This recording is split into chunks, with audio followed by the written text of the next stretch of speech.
All right, ladies and gentlemen, this is the night and this is the live. Normally as real women, we focus in on the women, but I need everybody go get the men, women, boys, and girls to be a part of this live. You really don't want to miss this, and you want to make sure that those in your life that you care about are connected tonight. So let's begin to share. Come on.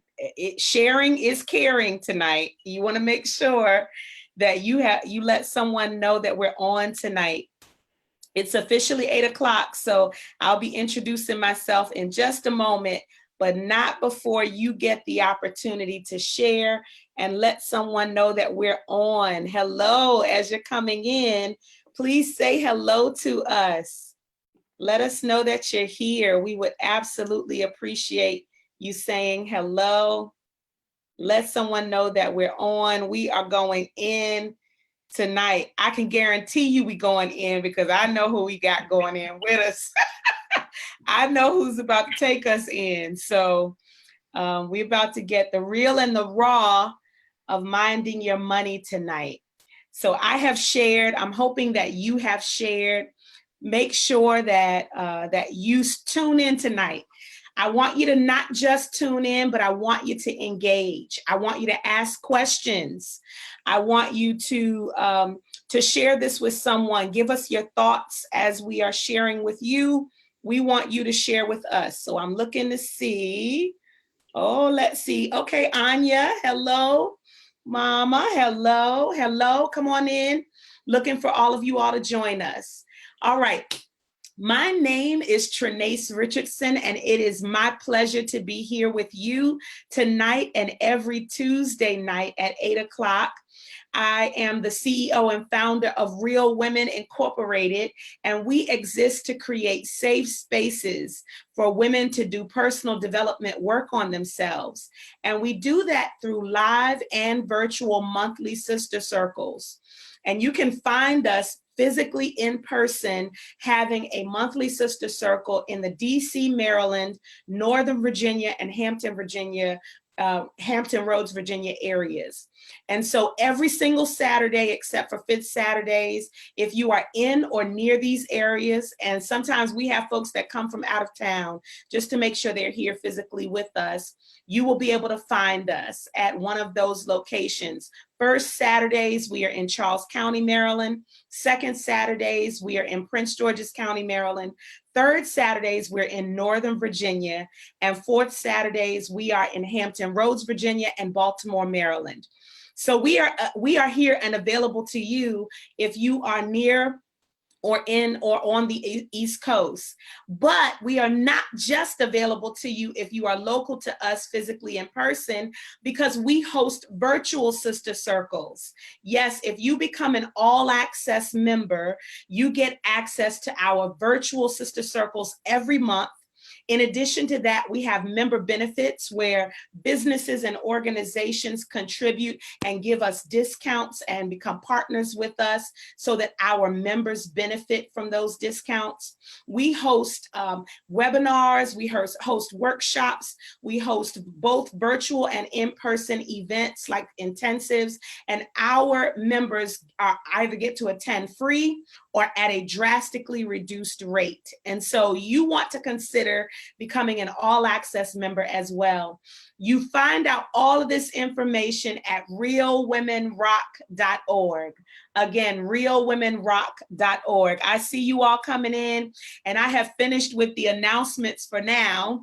I'll do some more at the end, but please share this because we all need help with our finances. No matter what level you're on right now, you can do better with your finances. And this is the woman to do it. So I'm just going to tell you right now, before she introduces herself, I'm going to let you know that I stalked her before we became sister friends. I'm gonna just tell you right now, because I was looking for someone to help me mind my money better, both personally, but especially in business, because I didn't know what I was doing on that side of things. Now, when it comes to leading, when it comes to teaching, when it comes to pouring into other people, I got it. I got the content, but I needed support on the business side of things. And oh my goodness, I probably interviewed a couple of people. And then when I came to Miss Falashade, it was over, because she immediately educated me and told me about myself at the same time. And that's what you need. You really need someone in your life to do that. And so from the very beginning, literally from the very beginning of Real Women getting serious, I mean, we had our monthly meetings for a little while, but when I became serious about making it a nonprofit and solidifying it as a business, she gave me the rundown. You cannot do business the way you've been doing it. These are the things you need to do. And basically come back to me when you've done these things. And I was able to do those things and come back to her and say, I'm ready, let's do this. And she has been an incredible support to me ever since. She is a board member for Real Women and the accountability accountant. This is who you all are about to hear from. I need somebody in the chat to get excited about minding your money tonight. Share this with someone and post your questions. What questions do you have? Because our accountability accountant, I'm going to call her ours because she's mine. Now I'm sharing her with you. She is going to help us as it relates to personally, individually, as well as she can support us in our small businesses. And so I'm going to release her to you right now to introduce herself her way and to tell, if you would not mind telling us a little bit about yourself, both personally and professionally. Thank you so much for being with us. Look, Trinace, when you call, I don't have a choice but to show up, okay? Look, I don't have a choice. I told my office, I said, okay, when Trinace called, go on and give her a call so I can make sure I'm at a lot of the events this upcoming year and just to be a part of it. So I just want to say thank you so much for allowing me to be here with you tonight and to be in front of all the real women. And hey, ladies, how are all of you? Okay, so Trinace, you said it. First off, you guys have an amazing leader. Okay, let me just be honest. No one execute at the caliber that you've been doing. So I just appreciate you taking everything that I said and implementing everything. But on a short note, I'm Falashade, better known as the Accountability Accountant, guys. I help entrepreneurs and individuals gain control over their business and their personal finances. Mm-hmm. And I do that by two things: incorporating one, your numbers, that's your bookkeeping, all of the statistics, all of your data, all of that good stuff that you guys love to hate, right? And then I also hold you accountable to achieve the goals and to live the life that you guys dream of. So if you guys don't know, I am the owner and founder of Suncrest Financial Services, located here in Largo, Maryland. I am also the creator of the mobile tax, Mobile Tax Consultants of America. You guys will be seeing all of my consultants come out in the streets being preparing taxes. Woo! And also, yes, the creator of Black Professionals of Prince George's County. So no, I'm excited. If you guys haven't known, me and my team have saved actually over hundreds of millions of dollars in tax savings, lost revenues, and basically we kick IRS in the tail. I love it. I love it. With the way that you approach talking about money and teaching about money, I think is so important because you empower us. Like there's this, I believe there's this timid attitude that we all have when it comes, that many of us have, when it comes to money and accounting and numbers. I love to read. I love to write. I love words. I can't stand numbers. In math class, when they started mixing them all up together, I was like, letters aren't supposed to be with numbers. What y'all Like this is confusing me. So I love the fact that you empower us and let us know, listen, you can kick the IRS's tail, you can manage, you can be empowered to have control over this stuff so that it does not have control over you. So thank you so much out of your busy schedule. You're doing so many awesome things for taking this time out with us. So listen, y'all, I want you to put your questions in the chat. What do you want to know? I got questions and I'm going to ask them on your behalf, but I want to know what you want to know from her. And while I begin this question process with her, I have a question for her I'm about to ask. I want to ask you guys to start putting in the chat, not just your questions, but I want to know, on a scale of 1 to 3, I'm going to make it really easy for you. On a scale of 1 to 3, how would you rate your money management? Okay. On a scale of 1 to 3, 1 being help, I need some help. Somebody help me, please. To 3, where you're saying, you know what, I've got a good handle on it. It doesn't give me anxiety. I'm proactive when it comes to my money. And then, of course, 2 is somewhere in between. So give us your 1s, 2s, and 3s so we know who's out there and we can ask questions, and Falashade can focus her answers on kind of the learning level that you already feel like you're at. But I want to start by asking you this, Falashade, because I think what the issue with me has always been, and you've helped me walk through and talk through so much of this, because you honestly don't just end up being an accountant, you end up being a counselor. Because I'm telling you, because you have been that for me, and I'm sure for other people, because there are so many days that you've had to like pull me off of the ledge and say, it's okay, Trenace, you don't have to know it all. Let me just let me share with you what you need to do. And so when it comes to mindset, I think it is so important. That's why we're talking about the importance of minding our money, because I think it starts with mindset. So could you talk through, out of the hundreds of clients that you've had to deal with, both with their personal finances and taxes and with their businesses, what are some of the mindset blockages or hindrances that keep us from being able to kick finances in the butt and have control over it? That's an amazing question. I think the first thing that we all need to understand is that we are in 100% control. Wow. We are in control. We are in control over how much money we make, how much money we keep, how much money we're able to invest, and how much money we're able to save. So the moment that we realize that the flow of money is predicated off us being 100% in control, that's the first mindset. And that's the first area that I think we need to first understand. Most people, from my professional experience, they feel as though money is not in their control, like they won't get it back, or they don't make enough, or it's never enough, right? Or people are hoarding money and I can't get a piece of it. But once I realized that I am, and this may sound very I can't even think of the right word, I am a money magnet, right? Then you tend to operate a bit differently. Let me just give you an example. Me now trying to scale our company to 7 figures have been very tight on my money, like very, very tight. And I've been very hesitant to even purchase anything. And so I actually have to tell myself, oh, I'm not broke. I'm not poor. I'm going to make this money back.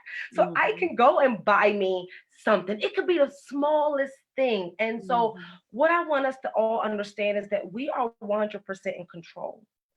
If we're not making enough, we need to step up to the plate and figure out how to. If we're not able to save enough, we need to figure out how to. But in all, we're in control. So this is so helpful, because we need to hear, and she has said it 2 or 3 times already, but let's just slow it down for everybody and have it repeated, that we are in control of our money. Even whatever decisions we are or are not making right now, they are decisions we are choosing to make. And so that can be difficult to swallow when we look at the state of our finances, but it should be the impetus for some opportunity. We should see some lights coming on, because it doesn't have to stay this way. That's what I hear you saying. Wherever you are right now, you have the power, you have the choice to move from here to there. So with that in mind, and you can let me know if I've understood you correctly. And then with that in mind, could you share with us what are some of the first steps we need to take? And let's just start with as individuals, not small businesses yet. And it may be the same thing, you can tell me, but what's one of the first steps that we need to do to get in control? Is it a mind decision that we have to make first, and then we do something that's an action? Is it, we just make the decision first, and then what action and mindset steps should we be taking to start off? Okay, you are killing it with the questions. I'm like pumped. So the first thing I think that we all need to conclude is that if we're not happy, we need to state that. I'm not happy with the state that I'm in terms of my finances. I'm not happy with the amount of money that I have in my bank account. I'm not happy with the amount of money that I'm making on a monthly basis. The first time that we accept that realization is the first time that we can ever get clear and then start to look at real solutions. Okay. So I just wrote in the chat, the first thing we need to do is be honest about where we are and how we're feeling about where we are. That's what I heard you say. Yes. Yes. Okay. Go ahead. Yes. Go for it. We're going to learn tonight. Yes. We're going to fix this. We're going to know the steps to fix this today. Go for it. Yes. So once we're honest about our unhappiness or happiness, we need to ask ourselves, okay, so now how did we get here? Why aren't I unhappy? Because we have to face the reality. We have to face the problems head on. What I found is most people try to avoid everything that occurred, all of the decisions that they've made. But to get past those roadblocks, to break those money barriers, we have to face it head on and say, okay, you know what? I made a bad investment with that car. Okay, write that down. I'm tight. And then, okay, I made a bad investment in buying this house, or I shouldn't bought that Chanel bag, or I shouldn't have lent this person that much money. Once we realize those few things that got us in the state that we are in now, we can ask ourselves, well, what pushed us to make those decisions? What pushed us? Once you realize what pushed you, that is the first breakthrough. Because, for example, a lot of people make very, very impulse purchases with cars, homes, and everything else. So they see their neighbor get a new car. Instantly they go, okay, if Joe got a new car, then I know I can afford a new car, keeping up with the Joneses. Instead of saying, you know what, me and Joe aren't the same. That's not really what I want. Stay focused on the ball. So the moment that you guys say, okay, well, why did I make that decision? Was it because I was following the Joneses? Was it because I had a fight with my spouse? Was it because I was feeling insecure that day? It's always an emotion behind every purchase. And the beauty of tackling it is finding out what are those emotional triggers. Okay. So just like impulse eaters, we have impulse buyers, impulse spenders. And so you want to tackle that impulse so we can find, it's like a drug, Trinace, so we can find the way to prevent you from digging back into that habit. Girl, so I'm putting this stuff in the chat because people are going to be able to come to this replay and get some help. And what you have said is so important because it is so connected to even the work that we do in Real Women, because it really is mindset stuff. So first, being honest. Second, doing some reflection to say, how did I get here? What decisions did I make that got me here? And then I love what you just said about connecting your emotions to your decisions. And Sandy asked too earlier, you just answered her question about, do you think the relationship with and about money has a lot to do with our decisions? You've already connected that dot and said yes. And so we've got to look at the triggers. What emotions trigger us to make these types of decisions? And if we don't ever nail that down, it seems as though I hear you saying those are the first steps.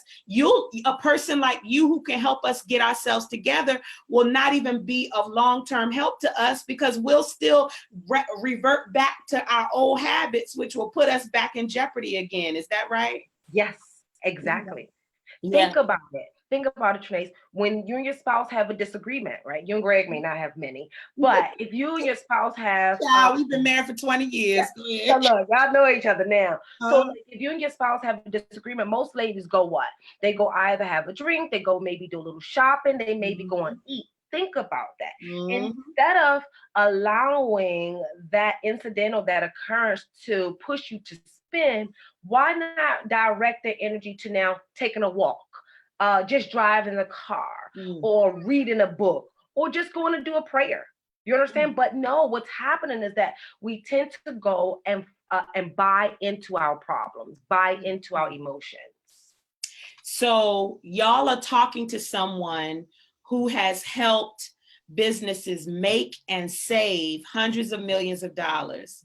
And she has started at the very beginning with mindset. That's why we call this the importance of minding your money and talking about emotional triggers. If she's not supposed to be a board member at Real Women, I don't know who is.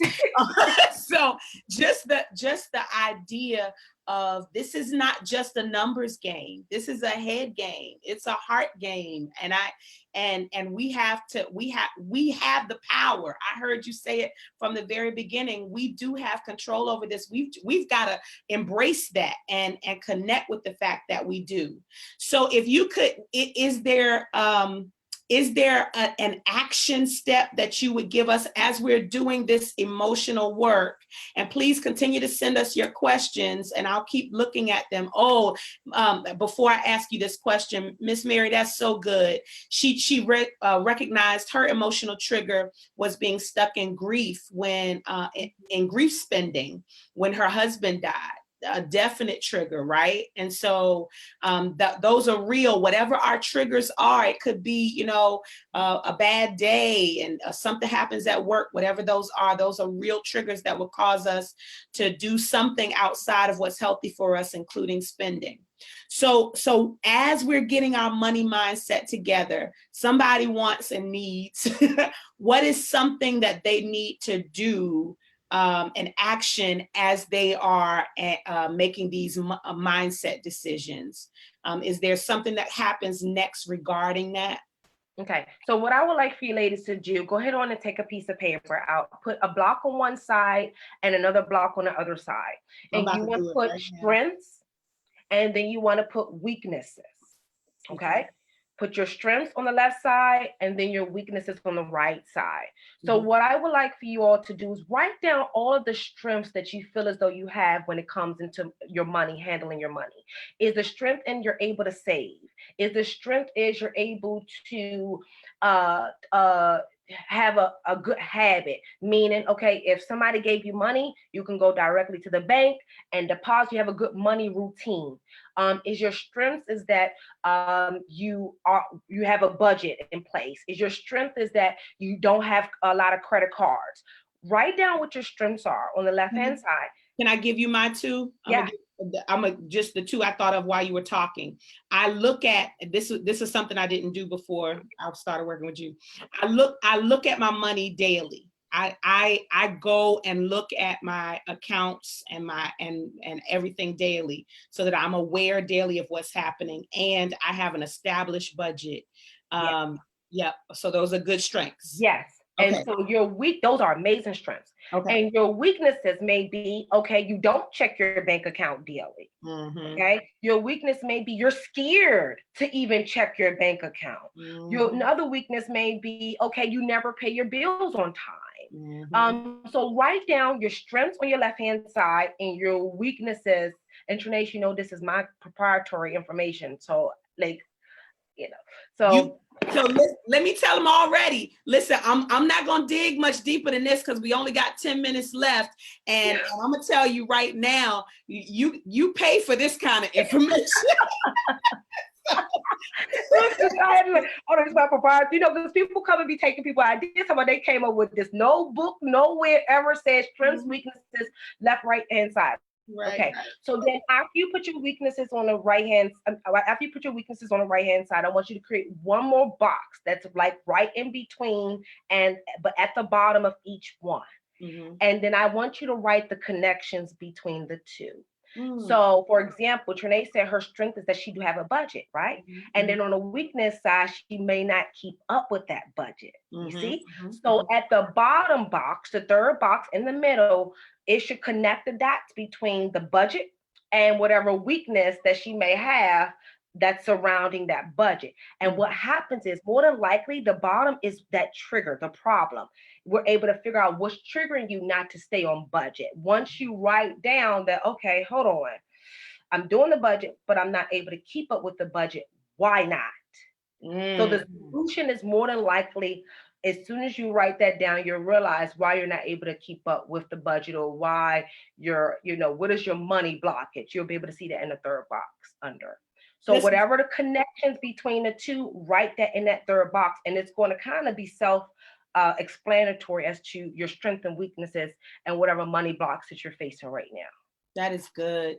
I don't know. I don't know where, mindset wise, I don't know where you can go. You won't go anywhere and get anything better than what you've just gotten as it relates to your first steps to get your mindset right about your money. So thank you so much for that. The last question I'll ask before I ask you to share and tell us, what services and programs you provide. Any advice for us, for those of us, because there are tons of us in Real Women and in our virtual community who have businesses or aspire to have businesses, whether it's a nonprofit or a for-profit. I know all of those things look and feel different, and the action steps behind them might be different. But do you have any general advice for those of us who are current or aspiring business owners related to our finances? Okay, so the first advice that I want to give you all is that if you are poorly managing your personal finances, the same effect is going to happen in the business. This being in control and accepting today that you are in control of your finances is 100% mandatory for the overall success of your business endeavors. Okay. So for example, I just did a consult with the client. Their monthly expenses are about $12,000. They are about to start their business up on October 31st. The husband is leaving his job to start their business up. They just did their consult with me, Trinae, on last week, Thursday. So I told the couple, I said, hey, is it a way you guys can postpone your husband leaving a job for a couple of months? Or can you postpone just jumping out there? She was like, why, Falashte? We've been planning. I said, I don't think you guys done enough planning. She said, why? I said, because your expenses are too high. If you're going from having a steady income into 100% instability, 100% unguaranteed income, you need to be in control over your spending. Okay. And right now, with $12,000 of personal expenses, that means your business have to automatically make $12,000 just to even allow you to pay your personal expenses, not even counting the business expenses itself. So one advice that I would give every lady here and every member, even all of the men that's watching, is to try to get your expenses down to the bare minimum. Now, I'm not saying eat ramen noodles or any of that. But what I'm saying is that, do you have to have that high credit card balance? Can we consolidate those and just pay a small amount every month until the business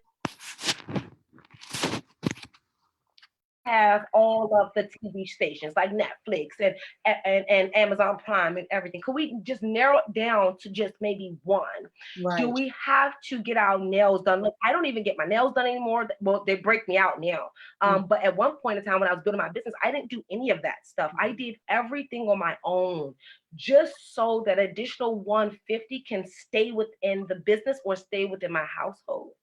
So my advice to everyone is to just try to get your expenses down to the bare minimum. So if anything happens, you will be able to cover your personal expenses and won't lose your home, and you won't lose your car, and you won't have to take your kids out of private school.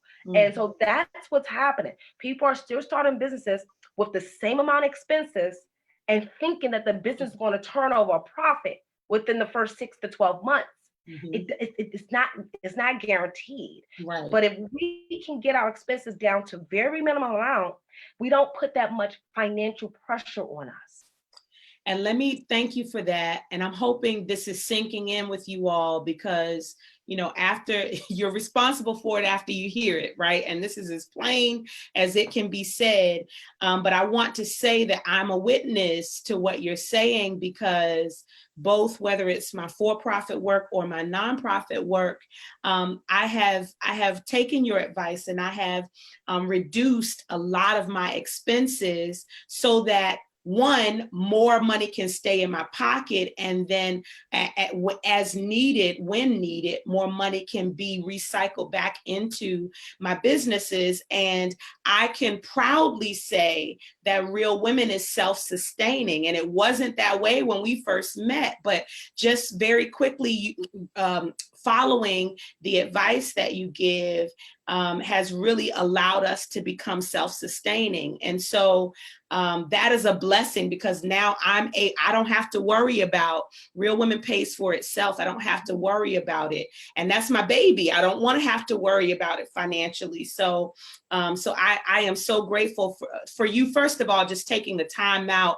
to share your proprietary information with us. And really, honestly, the kind of time that we are spending with her right now is for a fee for most people. And so I want you all to know. I did have one other question for you that has come up.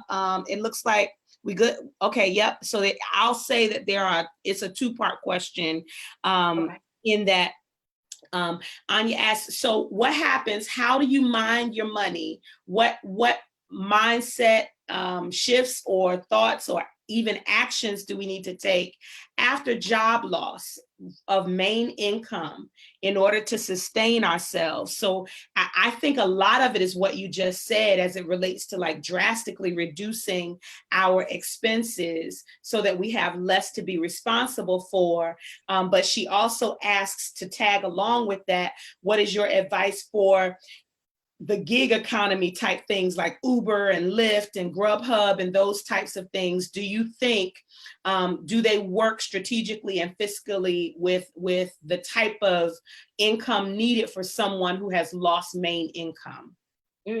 So one question, how much is that main income? That might be a good question.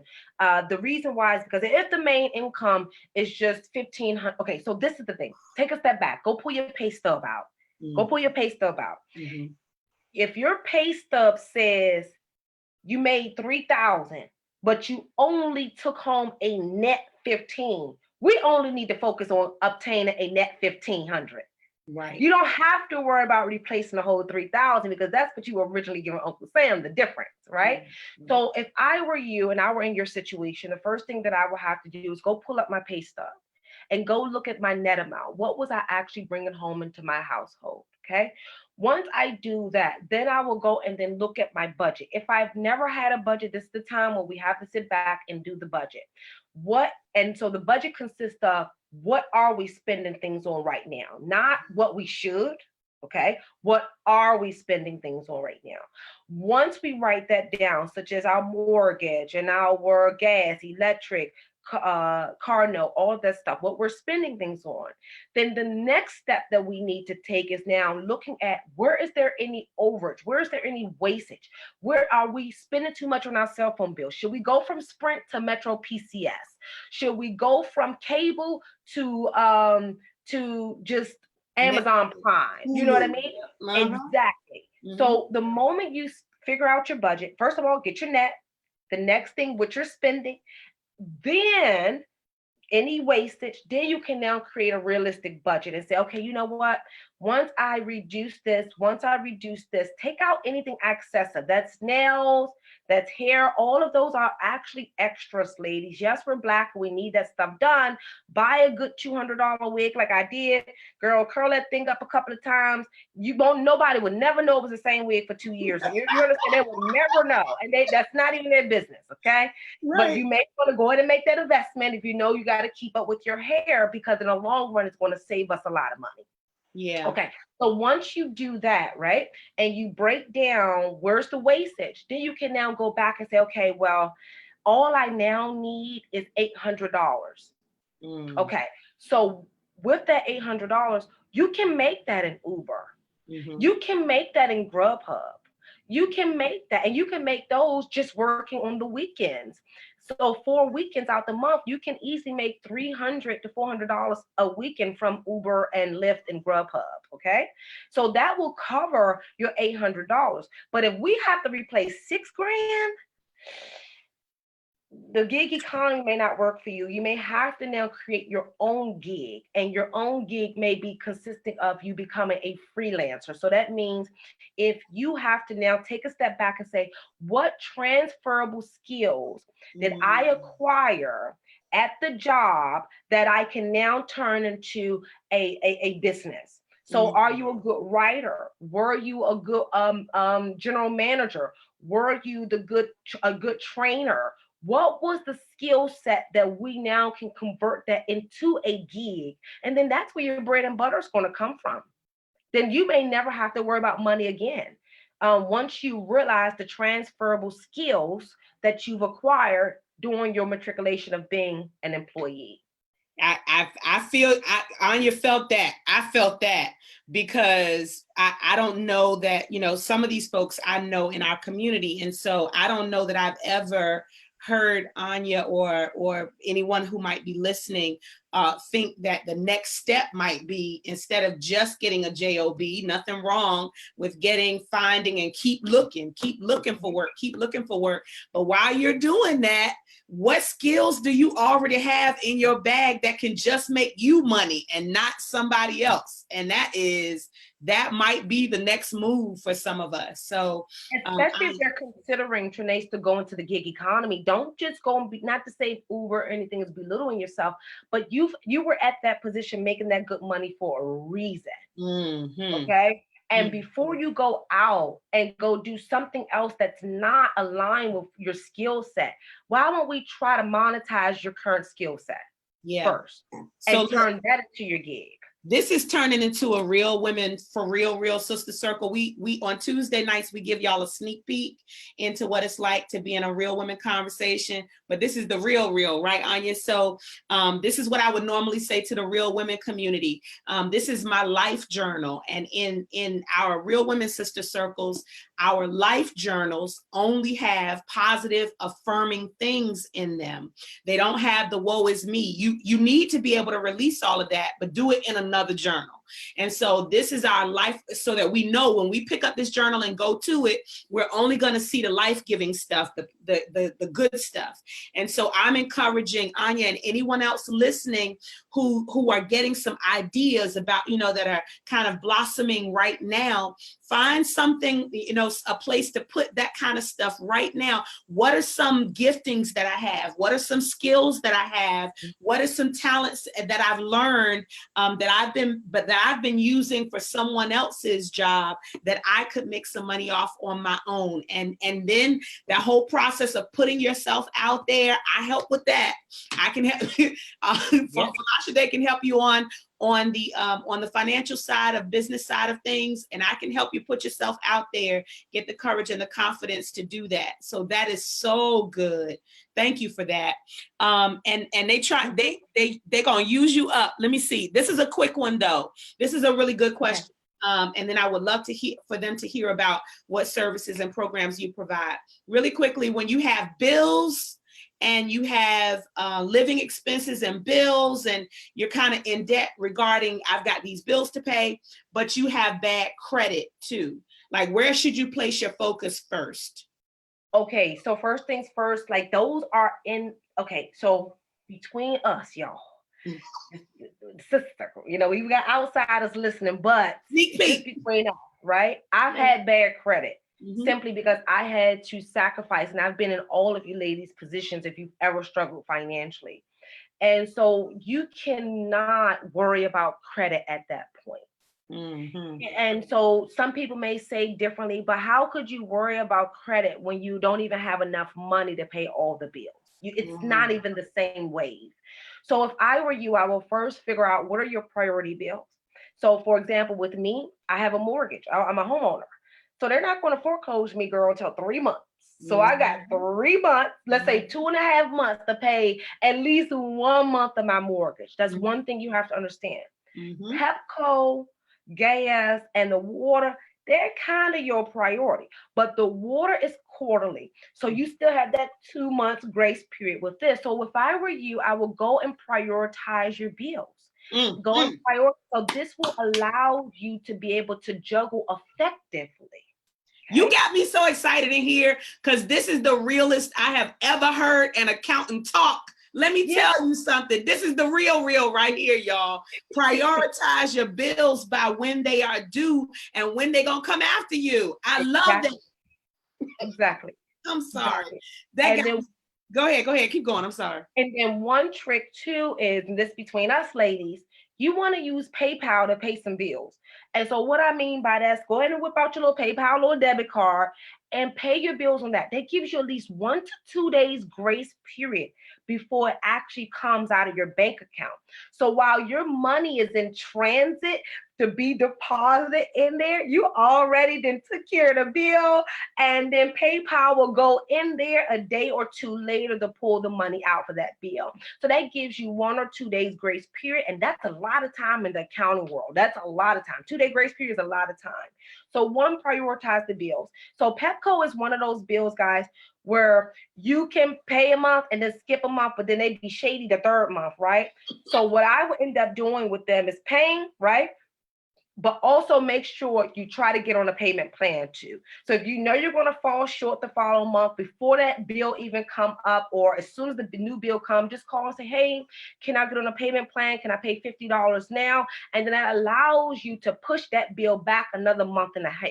So that gives you enough, at least 30 days to be able to hustle to get the Pepco bill money. We already got 60 days to get the water bill money and 60 days to get the mortgage.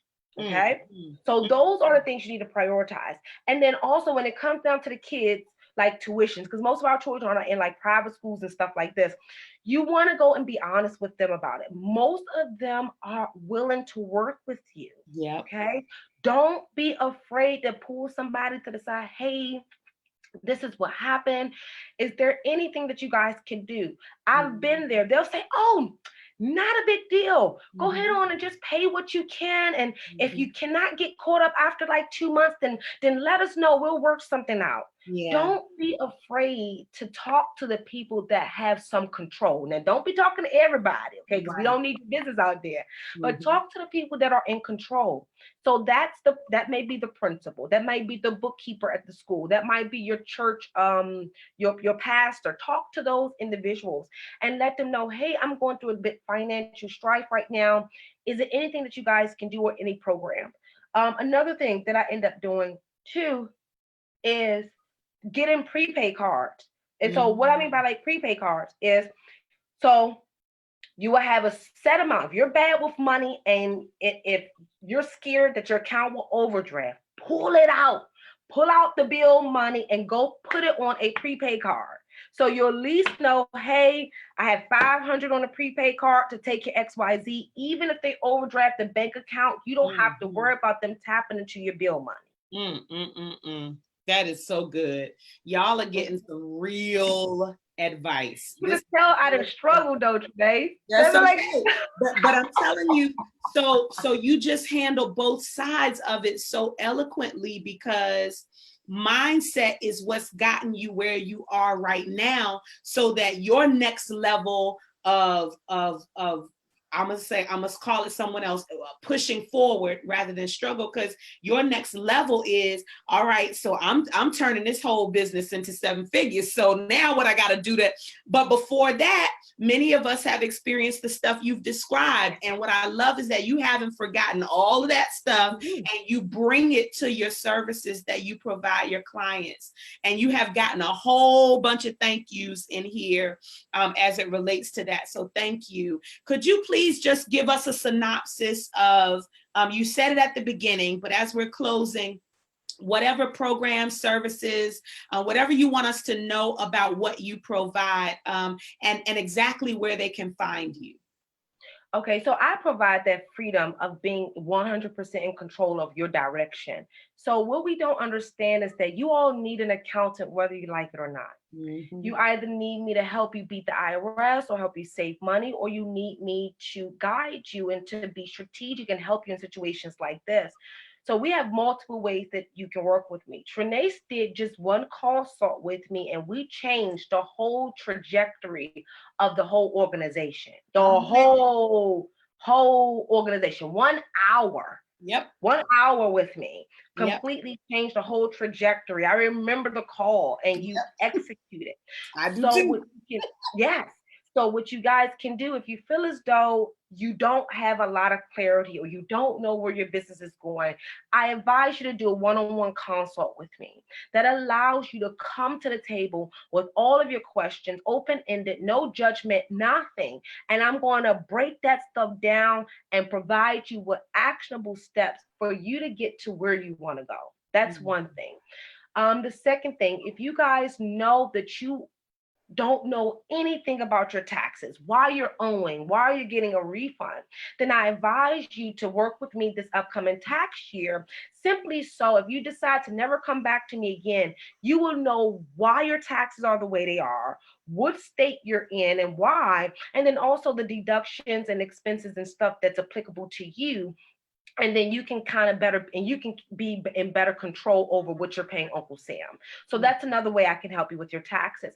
And then if you have a thriving business and you're making money and your bookkeeping is falling shy and you're not paying attention to the numbers, then I advise you to give me a call so I can help you gain control over your money through bookkeeping and giving you the numbers that you need to scale. So for example, I said I'm trying to scale the company to 7 figures now.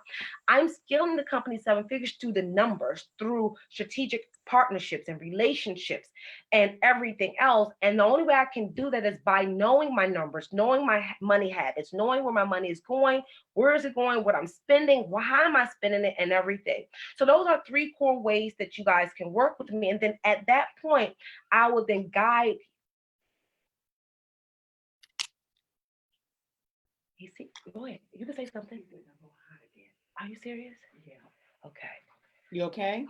Sorry, once it's getting hot No again. So basically, yeah, sorry, the kids. No, you fine. Yes. It's real in here, child. Yeah. So basically, those are like the 3 areas that I think. And then whichever way you come to me, I'm going to send you on the right direction. I'm going to give you all the steps, the guidance and stuff that you need. So if you're interested, okay, and you want to work with me for taxes, go to bit.ly/quick tax chat. Okay. And then you all can use all of that same link, bit.ly/quick tax chat. Okay. And then get on my calendar. Let me know what you're expecting, because it's going to ask you a few questions. Are you want Falasha to prepare your taxes? Do you need guidance? What's the situation, right? And then at that point, I can solve your problems and provide solutions. This has been so good. I'm just making sure that the way that I put it in there, it'll work. Okay, I did something wrong, so you're gonna have to help me put it in there the right way. So we could just do bit.ly/Falashade, capital F, okay. OLASADE, Falashade, leads, L, capital LEADS. That should work, right? Okay. So just say the whole thing one more time. I'm putting it in bit.ly/Falashade, capital F, leads with the capital L. Got it. All right. I'm making sure, because they're not playing. So you've gotten a couple of. Let me see. Nope, that's not working. Give me 1 second. Okay, no worries. Because what's good is, I found it. It worked. It worked for me.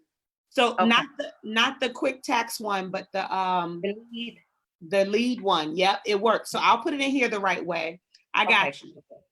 Listen, y'all, this you would have paid for this one. So just make sure that you go back and listen to this again. You need this again. You need to share this with somebody else. And I am so appreciative of you. Don't worry, I'm gonna put it in here, but I'm also gonna put it in the heading of it when we hang up as well. So thank you so much for this, Falashade. I am so grateful for you and for your time spent with me personally and with Real Women and my business, my for-profit as well. well. You have been a blessing to me, and now you have been a blessing to our audience. And you all can tune in again with us next Tuesday at 8 p.m., where we will give you another sneak peek into a real conversation with real women. We really appreciate you all being with us. Thank you again. Take care.